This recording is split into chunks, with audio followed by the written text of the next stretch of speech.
নমস্কার বন্ধুরা, hour ডিমস kitchen চ্যানেলে আপনাদের অনেক অনেক স্বাগত। আরও একবার আজ আবারও হাজির হয়েছে আরও একটি রেসিপি নিয়ে।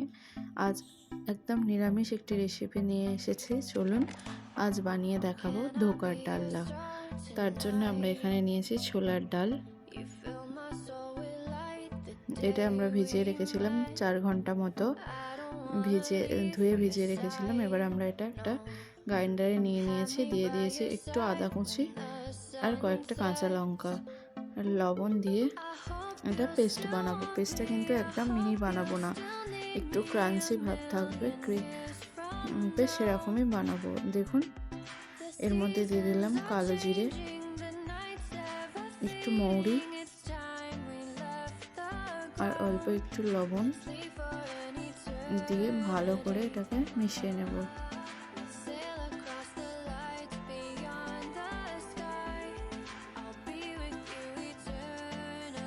এদিকে কড়াইতে দিয়ে দিয়েছি হিং, দিয়ে আমরা দিয়ে দিলাম যে পেস্টটা বানিয়েছিলাম ডালের, সেই পেস্টটা কড়াইতে তেল দিয়ে হিং ফোড়ন দিয়ে দিয়েছি ডালের এই পেস্টটা। ভালো করে নাড়াচাড়া করে নেব ডালটা।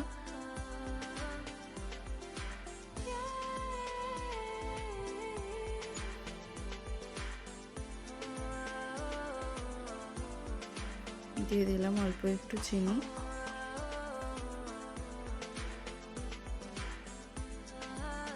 দেখুন অনেকক্ষণ নাড়াচাড়া করার পর এরকম হয়ে আসবে। দিয়ে দিয়েছি হলুদের গুঁড়ো,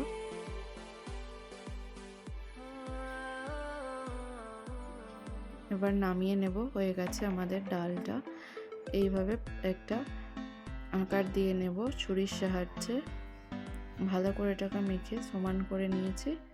দিয়ে এবার ছুরির সাহায্যে আমরা কেটে নেব। আপনারা চাইলে চৌকো শেপও দিতে পারেন বা এইভাবেও করে নিতে পারেন।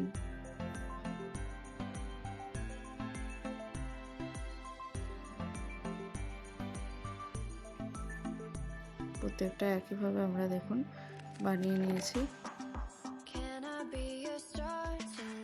এবার আমরা কড়াইতে তেল গরম করতে দিয়ে দিয়েছি, আস্তে আস্তে এগুলো ভেজে নেব।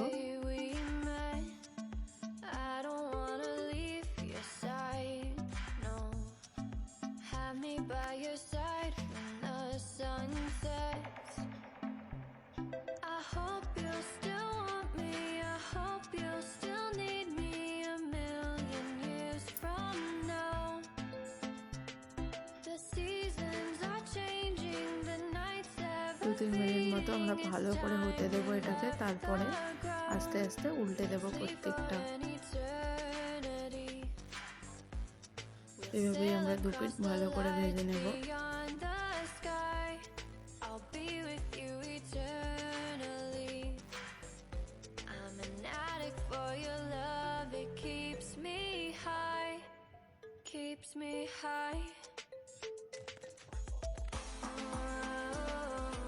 দেখুন ভাজা হয়ে গেছে, তুলে নিয়েছি। আবারও কড়াইয়ে দিয়ে দিয়েছি একটু সর্ষের তেল। এখানে আমরা আলুটা ডুমো ডুমো করে কেটেছি, আলুটা ভেজে নেব।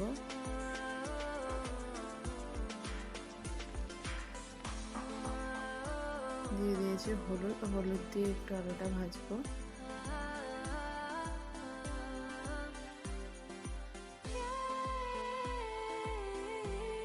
আলু ভাজা হয়ে গেছে, ওই তেলে আমরা ফোড়ন হিসাবে দিয়ে দিয়েছি একটু হিং,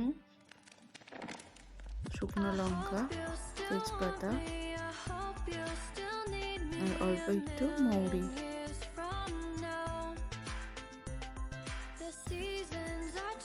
দিয়ে দিয়েছি টমেটো কুচি।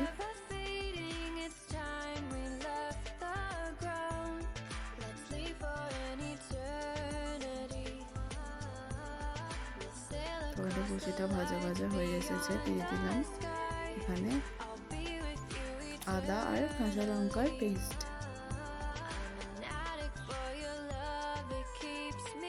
এটাও 2-3 মিনিট ভালো করে ভেজে নেব। দিয়ে একে একে মশলাগুলো আমরা অ্যাড করে দিলাম। হলুদ গুঁড়ো, লঙ্কার গুঁড়ো, কাশ্মীরি লঙ্কার গুঁড়ো, লবণ,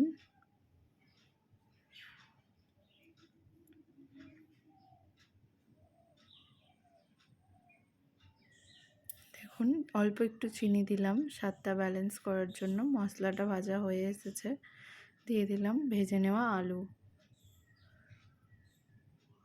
আলুটা দিয়ে আরও 2-3 মিনিট মতো আমরা ভালো করে কষিয়ে নেব। আলুটা কষানো হয়ে গেছে, জল অ্যাড করে দিচ্ছি। এই জলটাই দেব আমরা, বেশি জল দেব না, এতে আলুটা সিদ্ধ হবে।